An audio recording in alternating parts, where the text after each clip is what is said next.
Welcome back to the 2 Months Hockey Podcast, presented by Boston Pizza South Common. I am your host, Joshua Marshall, and we have a great guest in the waiting on a great Monday night here in Edmonton, and he is in Boston. We're not going to name where the hotel he is at obviously, but we have the host of Oilers Now, and he is the color analyst on Rogers Sportsnet with Gene Principe, Jason Strudwick, and the other great guests that they always have joining him. We have Bob Stauffer from Oilers Now. Bob, how's it going?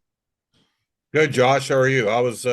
You're back in town after working for a couple weeks, eh? Yeah. I was away for 14 days. First time I missed Christmas, and first time I missed New Year's. So I don't think I'd ever do it again. But it You was you were grinding. That's what you grinding got and to do, man. Got to grinding, grind. grinding. Made a lot of money, and yeah, we're on a pretty cool project out in Kitimat, British Columbia for LNG Canada, and interesting enough, Pierre Polyev has been to that site 3 different times, and the guy that resigned today has never been there at all. So a little political nudge Well, there. our team is called the Edmonton Oilers, or the show's called Oilers Now, and I support oil and gas. It doesn't mean that you can't support things that are center left, Yep. with rights for certain groups and that sort of thing. They're not mutually exclusive, and we'll see what happens carrying forward. I think it's going to be a very interesting next 6 to 9 months in this country. Yeah, it's going to be good. It's going to be good. Speaking of our country stuff, well, before we get to any Oilers stuff and some other NHL news and notes, but let's get to our World Juniors report and our junior report sponsored by Sheena Boychuk Realty.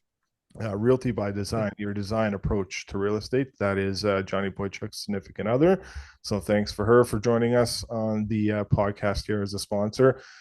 Your thoughts on I guess let's go to Team Canada first, and your thoughts of what happened. Obviously, great win by the U.S. again, but your initial thoughts on what Dave Cameron and what the selection team looked like. I know you're kind of hinting or talking about Jeff O'Neill kind of said something good, but the floor is yours, stuff, and what we saw from Team Canada. Well, first of all, this is not revisionist history. Like we talked about this in the first week of December on Oilers Now. I had concerns about who was not on initially invited. I wasn't quite sure how you couldn't invite a third overall, seventh overall, and eighth overall pick into Team Canada. If I was, Anaheim with Seneke or Calgary with Yakimchuk or sorry, Calgary with Parekh or the Calgary Hitmen's Yakimchuk who's with Ottawa. I'd have those questions too. Like I was surprised those guys didn't get invited. I've had lots of conversations about this with AJ Jackbick. He did the play-by-play of the World Juniors. Canada had 23 first-round picks that, in theory, could have played in the tournament. That does not include Connor Bedard and Macklin Celebrini, who were the number one overall picks the last 2 years that are playing in the NHL. Nor does it, I guess, include Zach Benson, Mm-hmm.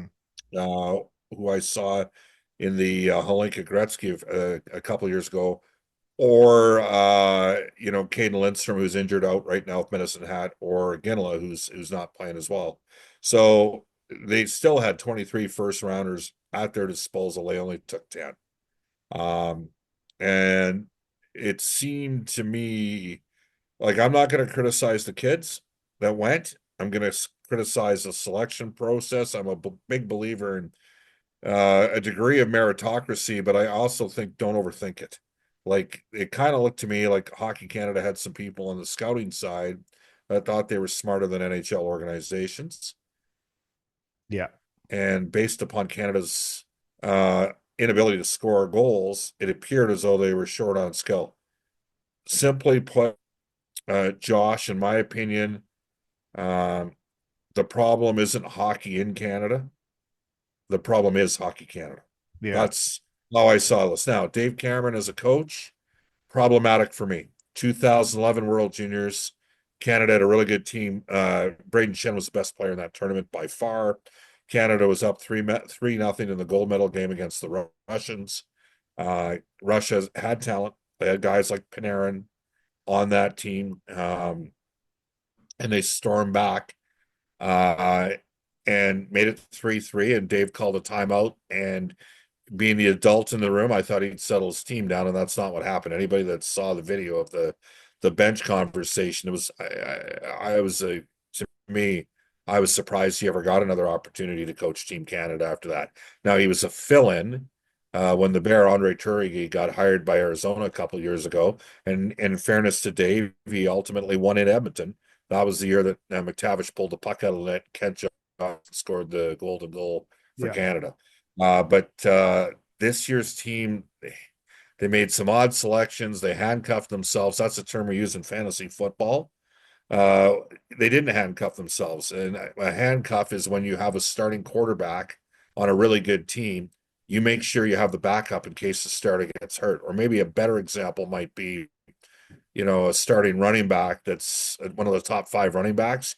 You make sure you have his backup in case there's a significant injury to that guy to do a similar type job. And I was stunned. I mean, Matt Schaefer scored 3 goals as a 20-year-old or as a 18-year-old, 16-year-old, 3 goals as a 16-year-old in major junior. And he was the guy sort of that they were really, you know, wanting a lot of offensively. And then they had Oliver Bonk, who's not the driver on the first unit power play, you know, playing ahead of a kid that was in the first unit power play in London with the Knights. Sam Dickinson. There was some really befuddling moves. And when you don't achieve success, that lends itself to criticism. So they have to take it. So bottom line here, I think that you know, at the end of the day, Peter Anhold, who runs Lethbridge, and Al Murray, they talked afterwards that they were comfortable with the team they took. Well, I'm sorry, you didn't take the best available players. And we are not in a position where we can't take our best available players because our best is pretty good. No other country, Josh, had 23 first round picks available to them.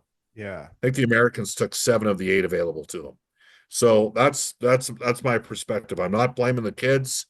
I'm not surprised there's challenges with discipline at times because I don't frankly think the IIHF officiating is up to the standard that it should be. Um, I think at times Canada's earned a somewhat unfounded reputation over the last decade of being physically tough teams. I don't think we play that way anymore. Um, but we do have skill, and I just don't think we chose skill on our team. And in the end, it undermined success in the tournament. Yeah. Now, specific to Jeff O'Neill, I watched with quite a bit of interest the TSN coverage after Canada lost. It's a difficult situation. I worked for the Oilers Entertainment Group when the Oilers were not good. They had 2 stints where they won 1 out of 21 games. Uh, to me, if you're super critical of a team, the players on the ice at that time, it's sort of it's completely unnecessary because you don't have the horsepower. Yeah. But the guys that are getting paid, like in the NHL, players get paid. In the World Juniors, the kids aren't getting paid, but the GM's getting paid and the coaches are getting paid. And I thought Jeff O'Neill did a terrific job post game addressing hard issues in a difficult scenario. I know there were a couple other pundits that were worried about the kids. Well, I don't know. Actually, I think most people didn't really go after. I mean, maybe they went after Easton Cowan a little bit because of the Maple Leaf angle and it was in Ottawa. And that was not a positive thing to happen as a result of that tournament. But I thought Jeff did a terrific job of sort of straddling the line between being a rights holder but being brutally honest. And I would suggest to you, I look at the situation Edmonton's in now. My expectations today are far greater out of the Oilers than they were in 10-11 when Edmonton was going through a real difficult time, right? Like we just simply have better players. There should be an expectation that this team should have a degree of success. And with that comes, frankly, a little bit more critical eye. And I thought Jeff did a real good job of getting that point across and on the broadcast. Yeah. And I think he's an amazing person and an analyst like yourself. And, he's a recent guest on this podcast too. And someone if I need to, run something by, he's good to give a good breakdown on it. And, Lost a lot of weight, eh? he has. Maybe me and you need to get on that diet and Yeah. get in that situation too. But he has lost a lot of weight, and he just honestly, he's one of the great guys out there, and that's one thing I like about him is it just his opinion is just honest, and it was Yeah, interesting. no, he did it.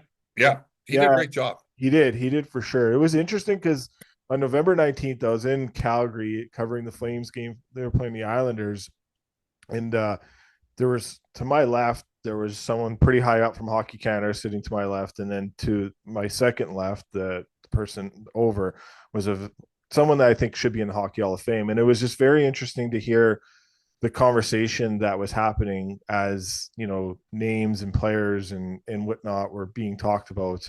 And I know when that Hockey Canada person left, there was a conversation with me and another person that was there in that conversation, and we were kind of questioning what was going on at that point of the selection. And then obviously, Yeah. a few weeks later, they came out with the selection, the pre-tournament roster where the selection camp was going to be made, and there was a lot of players left off that list. So it was interesting. And hey, I was there a couple weeks later, and Steve Stales I liked what Steve Stales did. I know he was with the Oilers organization, but Carter Yakimchuk followed him throughout that whole day at the morning skate, the Flames and Senators morning Yeah. skate, and I got to reconnect with Travis Hamonic. But I just really like that Steve took time to bring Carter back to the rink. Obviously, he's playing for the Hitmen. They were just off for their Christmas break, and Carter was around the Sens players, so that he's got a bright future. That kid, and what a goal he scored in preseason against the Toronto Maple Leafs too. So, but yeah, very well said on that stuff. I don't think we need to add any more. I think it was pretty cool to see USA and what they've been able to do. Do you want to do a quick rip on what USA Hockey's been able to do here? Well, they've specialized, but let's not forget if we're talking best on best 19s and under, like Yeah, Connor Bedard and Macklin Celebrini are playing in the NHL, and they're the two biggest young stars in the game under the age of 21. yeah, So, and I look at Gavin McKenna, and I don't think he was put in a position to succeed by Dave Cameron. I know people that think he's a bit like Kucherov in terms of very subtle in his offensive approach, and everybody's talking about Landon Dupont in 2027. Well, I'm going to give you a name of a kid in 2026, Keaton Keaton Verhoff. Verhoff. Yeah, He's got 14 goals this year as a 16-year-old defenseman, and he just got moved to the first unit power play after Christmas. Like, that's a 6'4" right shot defenseman. He's probably got a higher ceiling than Aaron Ekblad. So, we could have five of the top eight picks in the 2026 draft out of the West. There is a lot of skill. It's different now. Yes, it costs more money to play, but there's way more skill development out West than ever before, and I think we're starting to see it. So again, I'm not worried about where we're at as a country. I mean, the U.S. has a real good system, and but they haven't lost, top end number one overall picks that were eligible for that tournament year after year. And so if Canada if Canada just picked the best kids and we lost, well, maybe we're having a conversation, but I don't think that occurred. yeah, So, and I watched a lot of the NHL Network, which tends to be really American focused down here, and that's just the way it works.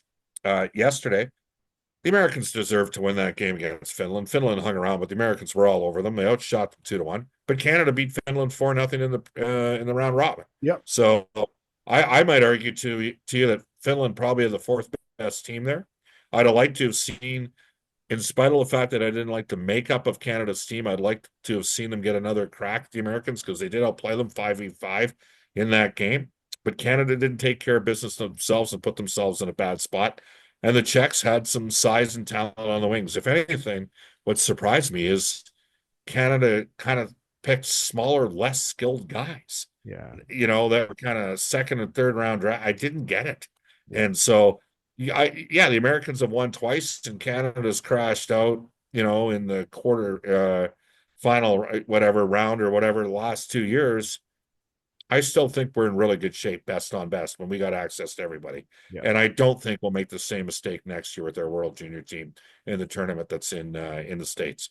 Yeah, yeah. I think Pierre McGuire was on Jeff Merrick's show today, and he just said Hockey Canada needs to get out of the political game and get back into the hockey game. That was kind Well, of it's political behind the scenes. They're worried about I personally, from what I understand, financially they were concerned too. Like they wanted to get, like they lost all that sponsorship, and they did come back, They But got some of that back. yeah, Yeah. They just, you know what? Just pick the best kids, yeah, the exactly. best players. 100%.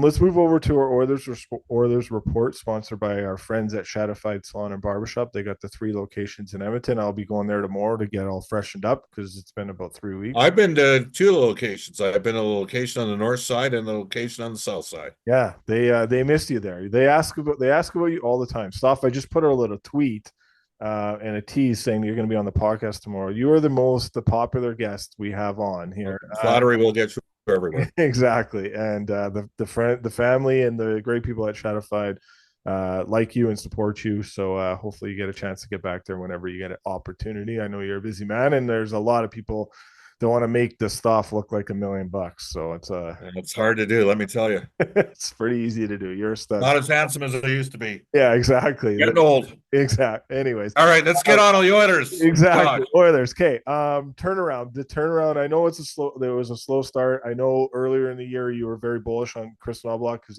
he has the history of his team starting off really well. But obviously this team had a little bit of a slow start, and they're right where everyone thought they would be. What has been the key to this turnaround for you, Stoff? Well, I believe that this turnaround was coming. You know, it's Chris has had good starts to the year, but he didn't lose in the 7th game of a Stanley Cup final. Like, I think that just trying to ratchet that back up. You know, the Oilers have a lot of really good players. They have a mature team. Uh, they have a couple fantastic, you know, top 5 players in the world. And then they've added some high character people like Zach Hyman and at forward and Matthias Ekholm on defense to go along with like Nugent Hopkins and Darnell Nurse that support Connor McDavid and Leon Draisaitl. So they have a really good base. You know, they didn't get some saves early in the year. They weren't killing penalties. At one point, teams had scored on all 5 shots they'd taken on the Oilers on PK. And I'm just looking at it here. Over the last 24 games, the Oilers have killed 52 shorthanded situations. So that's over 90%. During this 18-game stretch since November the 23rd, Edmonton's 14-3-1. That's the second best points percentage in the NHL at 8. The only team that's better than them is Vegas, and Vegas got a 1-0 win at home in a game in which Edmonton outshot them 28-16, including 16-2 in the third. So that game could have gotten. Vegas has got a real good team. They're a well-run organization. So Edmonton's second in points percentage to Vegas. They're number 1 in goals for per game since November 23rd. They're number 3 in goals against per game. They're number 2 in the power play. They're number 4 in the penalty kill, and they're number 4 in expected goals for. So pick a key stat. They're scoring. They're getting stops. They've got territorial play at 5v5, and their special teams are good.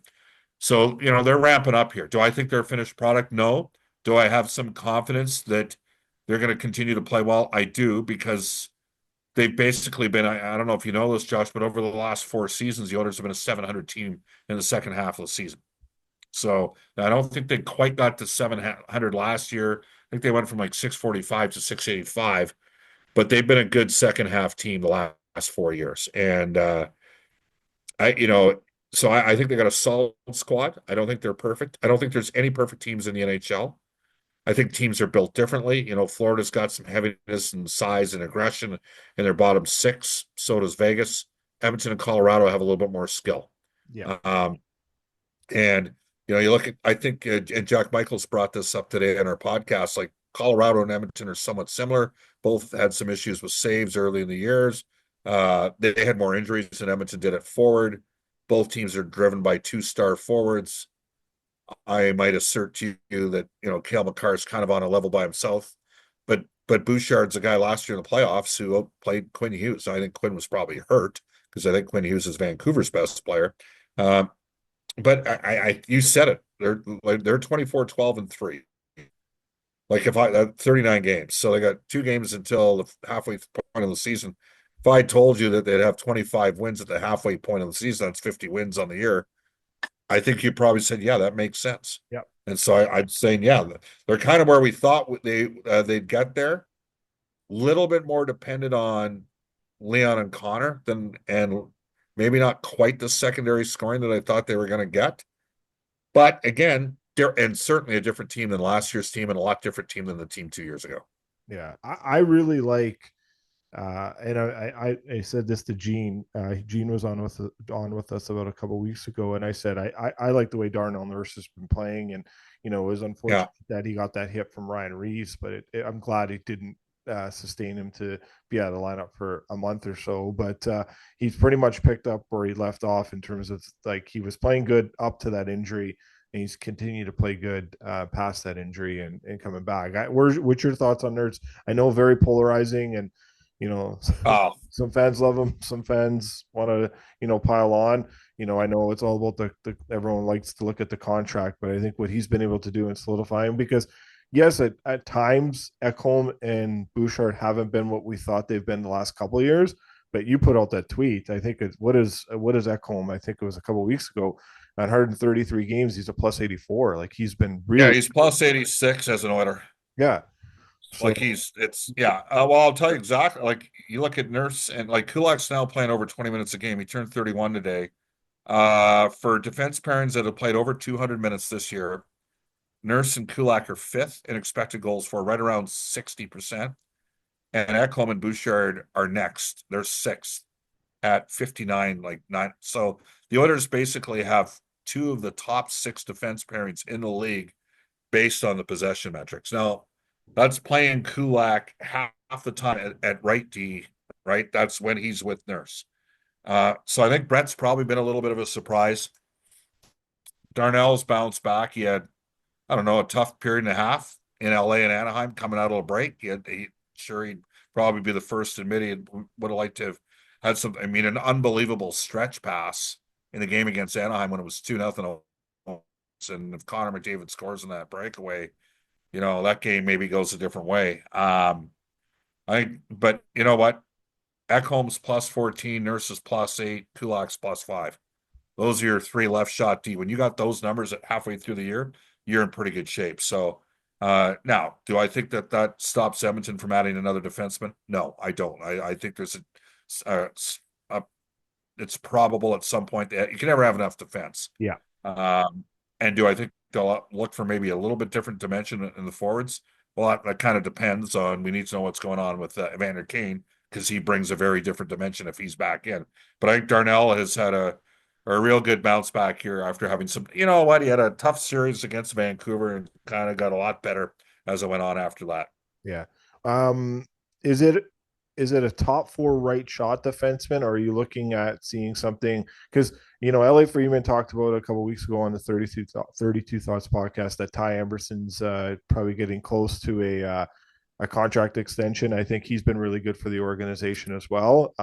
But do you think at some point they upgrade? And Troy Stetcher's been really good too. So at some point, like you are going to get something. But where would the area of concern really be? Is it again going back because Kulak plays as like a top four defenseman in the playoffs, and he's doing it right now in the regular season.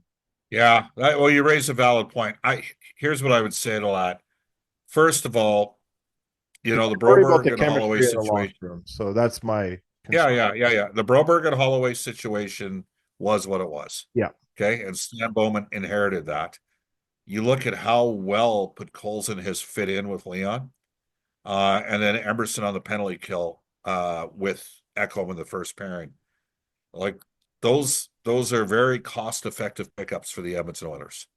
It doesn't mean that at the end of the day, it's not frustrating to see a couple top 14 overall picks have success in another organization when you basically developed, both guys. But I bring that up. I think Emerson's a third pairing guy at even strength who's a good penalty killer. Both Emerson and Stetcher are playing under 15 minutes a game. In a perfect world, they find another defenseman that can play 17 or 18 minutes a game. Doesn't have to be a right shot because Kulak can play the right side, but there are other left shot defensemen that can play the right side. Keep that in mind. So it doesn't have to be a right shot. I don't even know if it needs to be a cycle stopper, shutdown type. It could be maybe another transition guy. Like if you're getting the puck up the ice and spending less time in your zone, are you better off doing that than having? So I'm not quite sure what exactly Stan Bowman and his staff are going to do, but I do have a little bit of confidence in just because of the scenario that he inherited. Because I didn't think, I'll be honest with you, Josh, I didn't think that Colson was the player that he is. I had no idea that he worked that hard, that he was as effective on, stripping pucks in the ozone, keeping plays alive in the ozone, the work that he does going back to the puck. Like he's a pretty effective player, and I think there's more offense that will come with him in time. Emerson had a pretty good idea what he was, Yeah. but Colson. So that's I think it's inevitable they probably add a D. I can't 100% guarantee it's going to be a right shot, I but wonder. it might be a guy that can play both sides. Yeah. The name that keeps coming to mind for me, but it's see if Ottawa gets in is Artem Zub. I don't know if that's just came Yeah. back. I know he's only played 13 games this year, but um, yeah, Well, they're trying to stay in the hunt too with Montreal. Like I think that, Montreal that, passed them in points yeah, and percent. that yeah, and they did. Yeah, I saw that tweet. I don't, I don't know who. Like again, I don't know if it's right shot or left shot. I don't know if it's a puck mover or a cycle stopper. I don't even know what the price point's going to be, and it could be a player on a team right now that is in the playoffs that might not be in the playoffs in 2 months. Correct. Like, but I think usually teams like this add. So I think we got to know that the Oilers are probably going to add. The And part of the wild card in this is when does Kane come back? Right? He told me 3 weeks ago he had a pretty unique surgery done, procedure done. He said at that time he hadn't begun skating. And the Oilers, I mean, the Oilers came into today's action with the fewest hits per 60 of any team in the league. Well, Evander Kane led them in hits last year amongst the forwards. yeah, So are we on track with Kane? Like, is this what we thought it I was? have no idea. I I don't know what on track I is. don't even think he talked about where the timeline was, and He I don't never did. think Stan did either, right? So maybe that's not Yeah, even. I don't know where we're at with him Yeah, right now. yeah, I just know that he told me probably in the second or third week of December yeah, on the air that he had not started skating yet. yeah. So that led me to believe I mean, how would he be ready before February 15th? Correct. Like, Yeah, yeah, right? Like I'm just kind of, but I don't know. I don't know. All I know is there's a player there. It's a great athlete there. And he's under contract for another year as well. yeah. So, And he's you know, in the community, there and are, yeah, yeah, yeah. So, and we didn't see Evander at 100% last year in the rounds 3 and 4.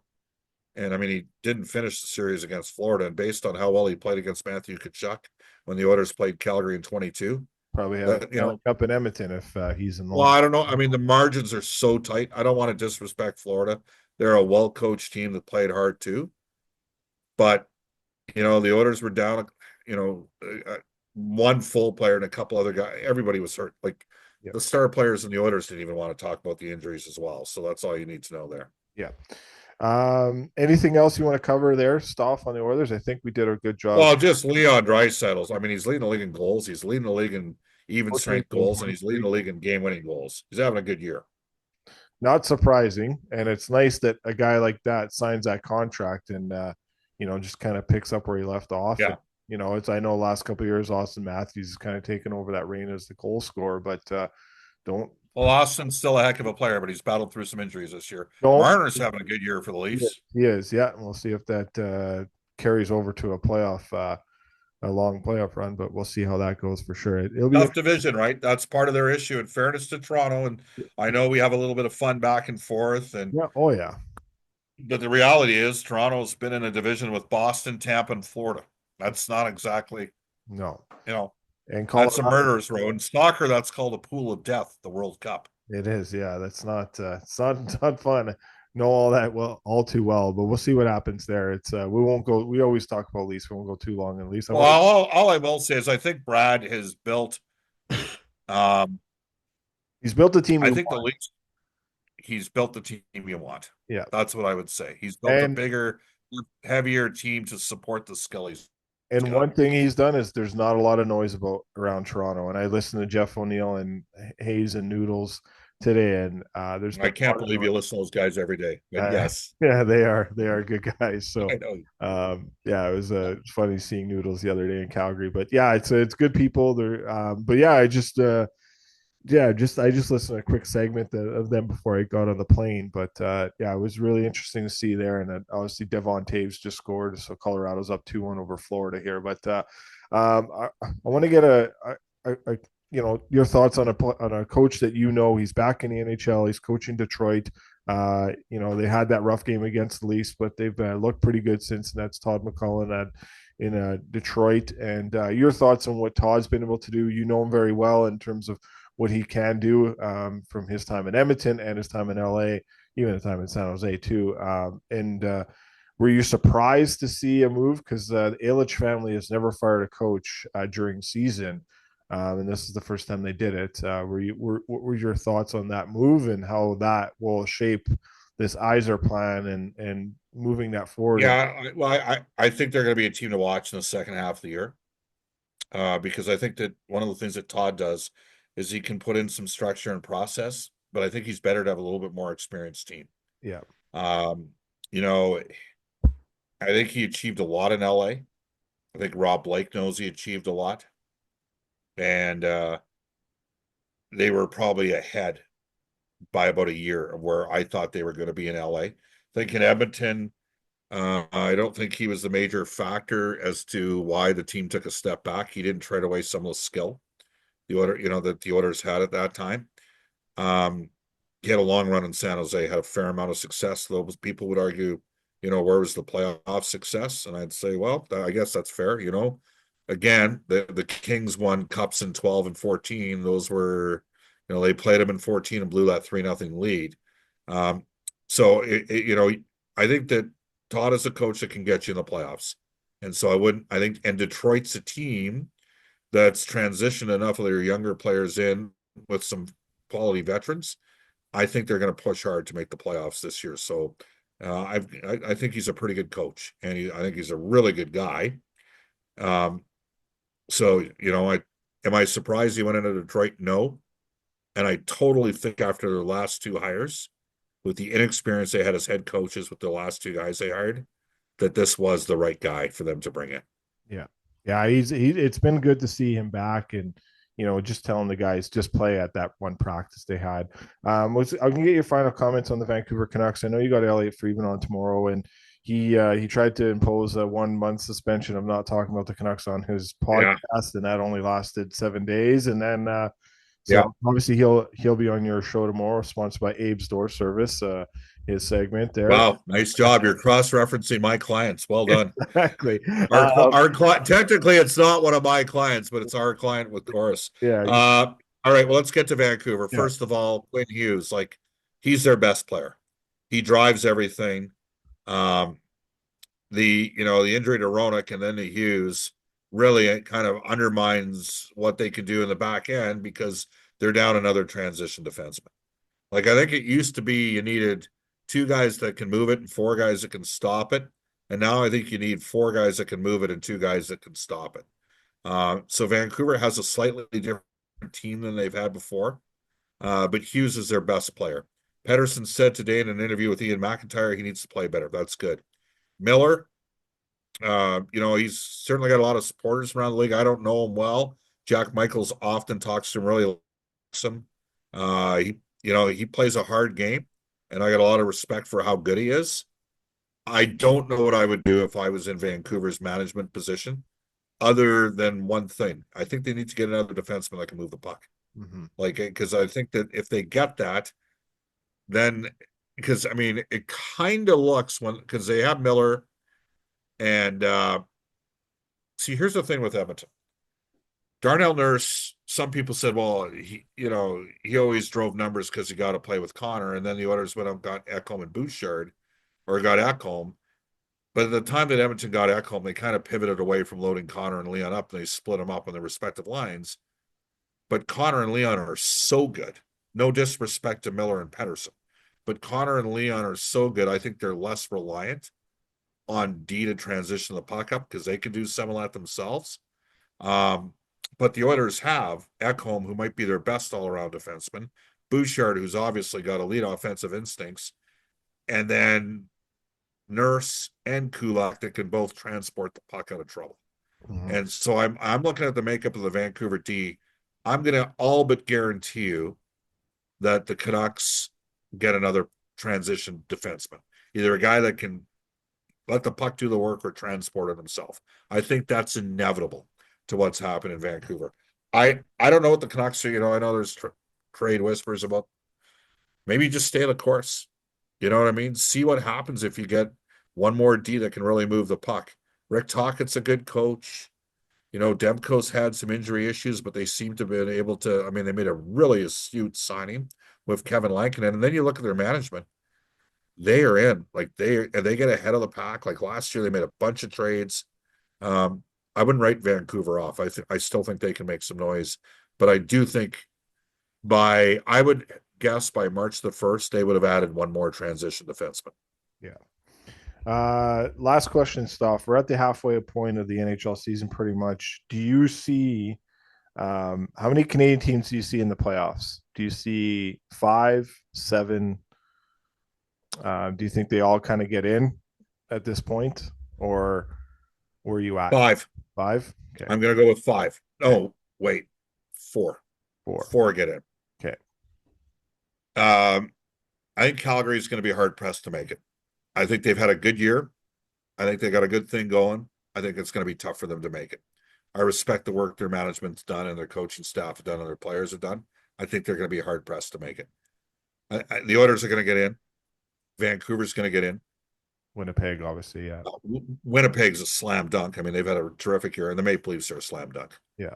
I think Detroit's going to get in ahead of Montreal and Ottawa. Okay. All right. Let's see. This will be fun. Hey, and one thing, if you're Brad Treliving, do you let Austin Matthews play at the Four Nations, knowing what he's fighting right now? Or do you I'd say it's up to Austin Matthews. I mean, it's a players' league. Yeah. Everybody that's working in it knows it. Yep. Even if you're in a periphery supporting relatively insignificant role like mine, we all know why we're here, right? So I think you got to let the player decide that. By the way, I'm really looking forward. I talked to Terry Lowen last week, August the 5th and 6th. I know that you've been donating money to the Central Alberta Children's Advocacy Center with Mark Jones and that group down there. Al Sims part of that as well. And I know that Cam Moon and myself are looking forward to getting a chance to do a couple of events around that in the first week of August towards the 5th and 6th. Yeah, it's going to be fun. We're going to continue to help and support and donate to that charity. They're obviously I know Mark very well. Yeah, it was fun. It'll be a lot of fun to keep continuing that. So stop. Yeah, it's for a great cause. They've done a wonderful job down there with that. And I know you had an event about a month ago. And when you're getting kudos from national based media guys, Josh must be doing something right. So you got those guys blocked, eh? Yeah, I guess so. Yeah. All righty. All the help of you, stuff without the end. All right. As everyone knows. So you are the goat of goats, my friend. So I don't know about that. Yeah. Starting to look like one. Yeah, exactly. You and me both on that. We're tag champs. Old goat. Yeah. All right, buddy. All the best. Have a good road trip. Take care. And we'll chat. Stay safe in Kitimat and call again, okay? Will do, buddy. Thanks, Stoff. All right.